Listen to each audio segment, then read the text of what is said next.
રાજ્યનું સુરેન્દ્રનગર એટલે કે ખનિજ માફિયાઓનું એક સમયમાં હબ કહેવાતું, પરંતુ એક એવા અધિકારી ત્યાં પોસ્ટિંગ એનું થાય છે અને તે આવ્યા ભેગા જ સપાટો બોલાવાનું શરૂ કરે છે અને આજે સુરેન્દ્રનગર અને ચોટીલાનો જે આખો વિસ્તાર છે તેની સુરત બદલાઈ ગઈ છે.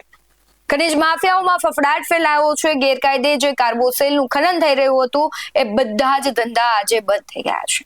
અને સૌથી ચોંકાવનારી વાત એ છે કે અધિકારી રાત દિવસ જોયા વગર કામ કરે છે અને ફરી એક વખત એવી ઘટના બની કે રાત્રે તે ચેકિંગમાં નીકળ્યા અને હથોડો લઈને તેમણે જે કામગીરી કરી છે તેની અત્યારે ચર્ચાઓ થઈ રહી છે.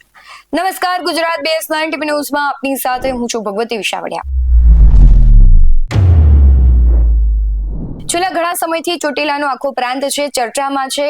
શા માટે ચર્ચામાં છે તો કે ત્યાંના પ્રાંત અધિકારી છે જોડે સલાહ કામગીરી કરી રહ્યા છે. ખનિજ માફિયાઓ છે તેને ડામવા માટે તે હવે રાત દિવસ એક કરી રહ્યા છે.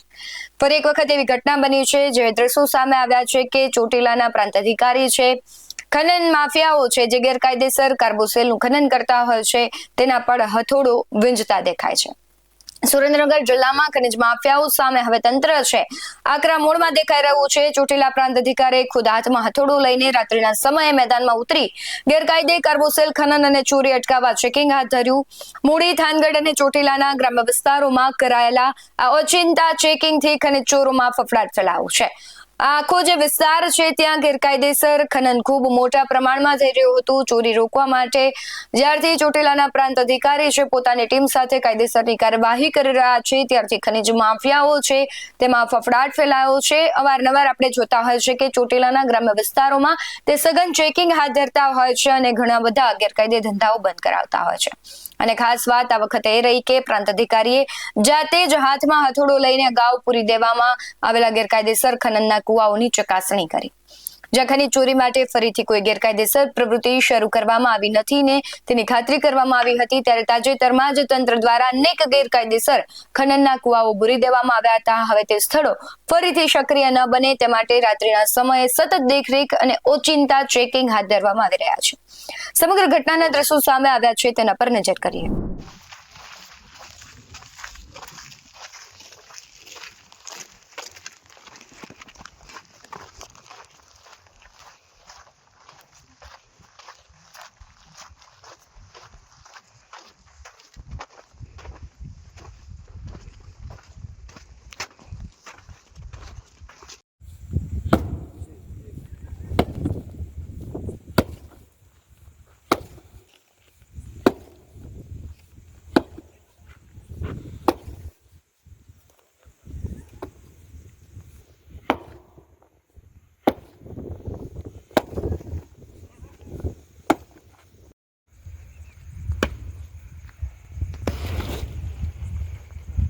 તંત્રની આ કાર્યવાહીને પગલે ખનિજ ચોરોમાં ભારે ફફડાટ વ્યાપ્યો છે. અધિકારીઓ સ્પષ્ટ સંદેશો આપ્યો છે કે ગેરકાયદેસર ખનન અને ખનિજ ચોરી સામે આગામી સમયમાં પણ આવી જ કડક કાર્યવાહી યથાવત રહેશે. પરંતુ સૌથી મહત્વની વાત એ છે કે જો આ એક અધિકારી પોતાની નિષ્ઠા અને પ્રામાણિકતા સાથે કાર્યવાહી કરે છે તો આટલા મોટા જે ગેરકાયદેસર ધંધાઓ ધમધમી રહ્યા હતા તેને બંધ કરવામાં તે સફળ રહે છે. તો રાજ્યના ઘણા બધા એવા અધિકારીઓ છે એમને પણ પોતાની નિષ્ઠા બતાવવી પડશે, પોતાને જે પાવર છે તેનો ઉપયોગ કરવો પડશે. તો રાજ્યમાં અમુક અંશે જે ગેરકાયદે ધંધાઓ ચાલી રહ્યા છે તેને બંધ કરવામાં ક્યાંક સફળ રહેશું. તમારું શું માનવું છે કમેન્ટમાં જરૂરથી જણાવજો. બાકી આવા જ વધુ અહેવાલો સાથે ફરી મળતા રહીશું. તમે અમારી YouTube ચેનલને સબસ્ક્રાઇબ કરવાનું, અમને Facebook અને Instagram પર ફોલો કરવાનું ભૂલશો નહીં. બાકી નવી અપડેટ્સ મેળવવા માટે આપ જોતા રહો BS9 TV ન્યૂઝ. નમસ્કાર.